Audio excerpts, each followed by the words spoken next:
مسا عليك يا صديقي الميلانيستا. واخيرا تمت صفقة سانتياغو خيمينيز. اخيرا المهاجم اللي كنا مستنيينه على مدار ميركاتو يناير اخيرا جه. المهاجم اللي كل مواصفاته تحس انها متفصلة على الميلان. اخيرا يا جماعة ادارة الميلان عملت صفقة بتحل فعلا مشاكل واحتياجات الفريق. حلقة النهاردة فيها كل المعلومات اللي انت محتاج تعرفها عن صفقة الميلان الجديدة والمهاجم الجديد للميلان سانتياغو خيمينيز. تابع معايا حلقة النهاردة من اولها لحد اخرها. ولكن بقول لك ايه، قبل ما نبدأ حلقتنا عايز اشوف لايكات كتير قوي. عايزك تنزل دلوقتي تتأكد انك دايس لايك، اتأكد انك مشترك في القناة ومفعل الجرس، شير للحلقة في كل حتة، وتعالى نشكر اصدقائنا اللي دعمونا خلال الفترة اللي فاتت ونبدأ بعدها حلقتنا على طول.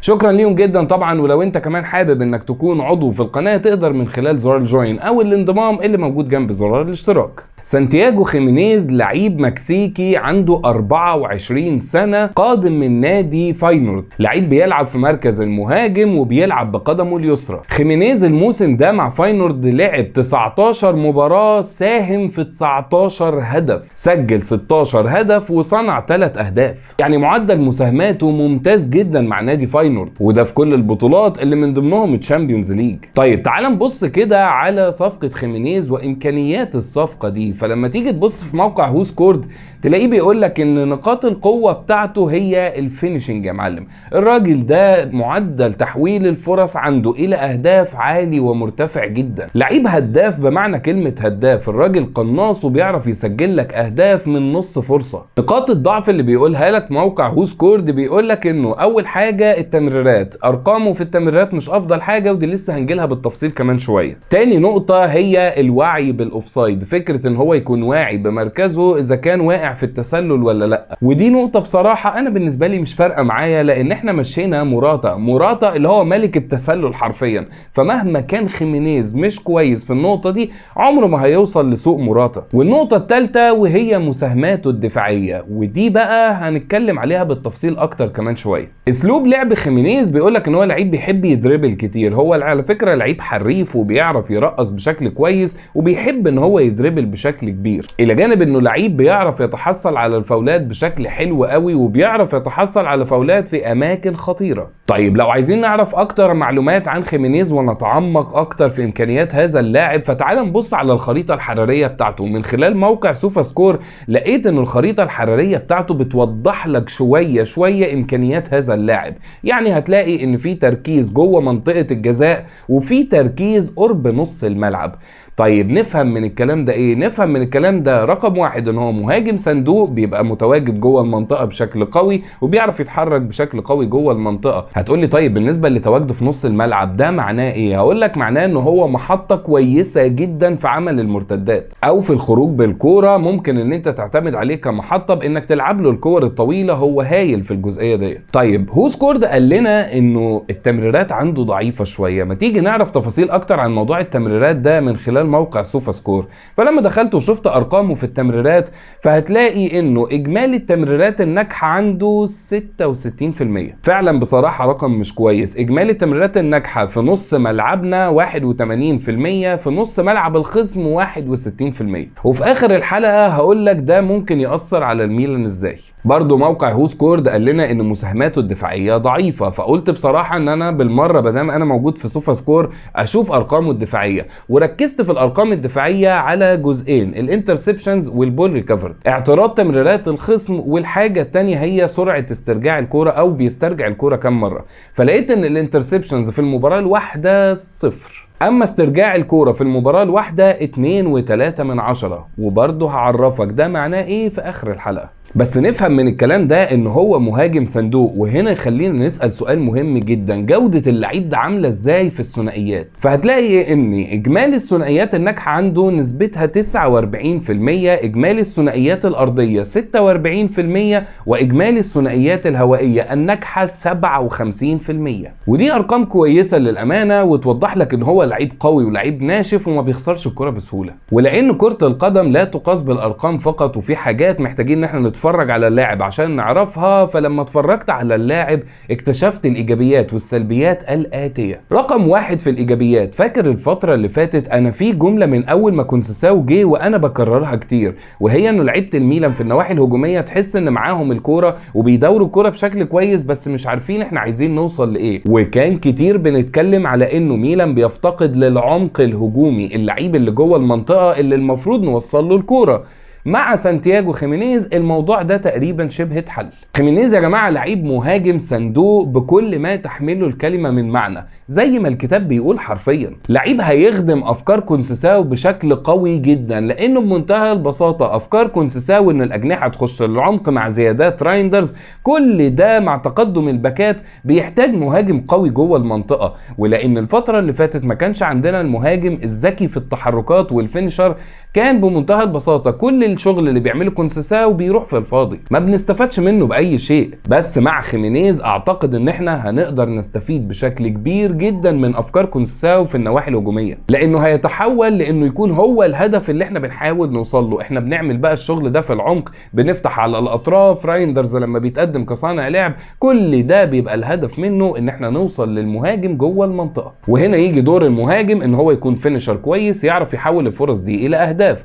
وخيمينيز مهاجم فينيشر عالي جدا وتحويل الفرص عنده الى اهداف قوي جدا، وبالتالي ده هيساعد الميلان في ماتشات كتير، هيساعدك كتير جدا في الماتشات امام الفرق الصغيره اللي بتكون متكتله دفاعيا واللي ميلان بيعجز عن ايجاد الحلول الهجوميه امامها. خيمينيز هيقدر يوفر لك حلول كتير قوي امام الفرق المتكتله دفاعيا، وبالتالي يقدر يحل جزء كبير من مشاكل الميلان في الماتشات دي. الى جانب بصراحه ان خيمينيز عنده ميزه حلوه قوي اعتقد انه ميلان لازم يستغلها، وهي الرأسيات. فعلا خيمينيز مهاجم بيعرف يلعب بدماغه بشكل هايل. محتاجين بقى انه لعيبه الميلان تركز شويه وهي بتلعب العرضيات، محتاجين يكون في كواليتي على الاطراف عاليه في لعب العرضيات، لان بجد الواد ده بيعرف يسجل اهداف كتير قوي عن طريق الرأسيات، وبيعرف يكسب الثنائيات الهوائيه بشكل كويس زي ما قلنا. وبالتالي ده فعلا ممكن يكون حل في ماتشات كبيره جدا وماتشات كتيره جدا، ممكن يكون حلها عرضيه اتلعبت بشكل مظبوط على راس خيمينيز قدر ان هو يسجلها هدف. وبالتالي الفكره دي او الميزه دي لازم ميلان يستغلها. بس هنا في سؤال مهم جدا، بما اننا بنتكلم عن ايجابيات صفقه خيمينيز، هل خيمينيز لعيب مفيد بس في حال امتلاك الكوره؟ يعني ميلان وهو بيهاجم والفريق الخصم متكتل دفاعيا بس كده؟ طب لو احنا اللي بندافع وهنلعب على المرتدات، هل خيمينيز مفيد في الحاله دي؟ الاجابه هي ومفيد جدا كمان. خيمينيز في المرتدات هايل على مستويين. المستوى الاولاني هو انك تتعامل معاه كمحطه، انه وانت بتعمل المرتده تلعب الكوره لخيمينيز،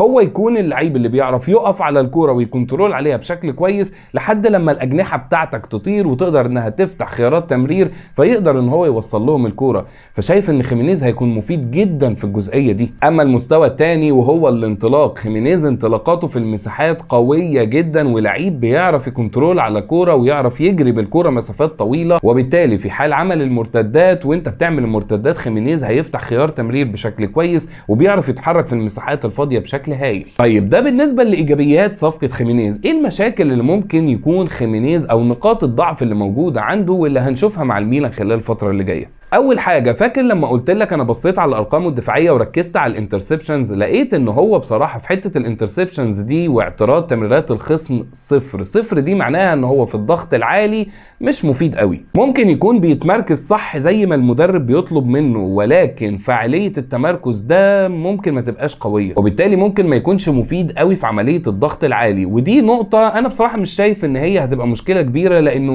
100% لعيب لسه صغير في السن 24 سنه. اكيد كونسيساو هيشتغل معاه على انه يعدل من النقطه ديت ويعرف يستفيد منه، فحتى وهي نقطه ضعف انا مش شايف انها كارثيه. النقطه الثانيه وهي مساهماته الدفاعيه. يمكن موراتا على قد ما عنده سلبيات كتير قوي، بس كان من ضمن النقط الايجابيه اللي ممكن نذكرها له انه كان بيرجع يعمل مساهمات دفاعيه بشكل قوي.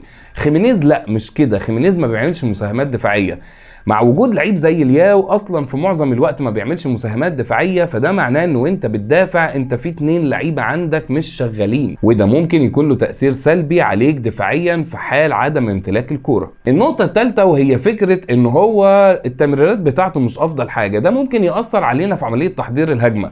هو مش من نوعيه المهاجمين اللي ممكن يسقط لعمق الملعب ويستلم الكره ويوزع لعب على الاطراف ويمين وشمال، هو مش شاطر قوي في الموضوع ده، وبالتالي هو مهاجم صندوق ذكي جدا في التحرك جوه الصندوق، ولكن بره الصندوق هو قليل الحيله شويه، وده محتاج مجهود كبير قوي من لعيبه الميلان اللي المفروض ان هي اللي تقوم بعمليه صناعه الفرص. واعتقد انه رايندرز هيفوق قوي مع خيمينيز. رايندرز من نوعيه اللعيبه اللي بيدور دايما على لعيب بيتحرك بدون كوره بشكل كويس عشان يقدر يلعب له الكوره. مع تحركات خيمينيز اعتقد ان رايندرز هيفوق وهيلاقي اللعيب اللي يعرف يوصل له كوره بشكل كويس، وحاسس انه ممكن يكون في اهداف السنه دي كتير صناعه رايندرز وتسجيل خيمينيز. ولكن مش رايندرز بس اللي عليه المسؤوليه دي، لان بالتاكيد الاجنحه سواء بولوزيتش او لياو او ايا مكان مين الاثنين الاجنحه اللي هيتواجدوا على الاطراف في حال دخولهم للعمق برضه عليهم مسؤوليه صناعه الفرص وتحضير الهجمه، لانه خيمينيز ما بيشاركش في العمليه دي. النقطه الاخيره في نقاط ضعفه وهي قدمه اليمنى. هو لعيب بيلعب بقدمه اليسرى قويه جدا، الفينش بقدمه اليسرى ممتاز، قدمه اليمنى هي اللي ضعيفه شويه. بحس ان هو لا، هو لازم كل كوره يعدلها على رجله الشمال علشان يعرف يسجل، وبالتالي لو اتحط في موقف انه مضطر يسدد بقدمه اليمنى ما تضمنش قوي جودتها، قدمه اليمنى عنده ضعيفه شويه. ولكن دلوقتي بعد ما قلت لك كل حاجه انت محتاج تعرفها عن صفقه خيمينيز ومميزاته وعيوبه، ايه رايك انت في الصفقه دي؟ هل شايف ان هي صفقه ممتازه فعلا بتحل مشاكل الميلان، ولا شايف انها صفقه مش عاجباك؟ انزل قول لي رايك تحت في الكومنتات. وفي النهايه بتمنى تكون الحلقه عجبتك، وبتمنى يكون المجهود اللي اتعمل في الحلقه عجبك، وعشان كده اتمنى انك في نهايه الحلقه ما تنساش انك تدعمنا باللايك، ما تنساش انك تعمل اشتراك في القناه وتفعل الجرس، تشير للحلقه في كل حته.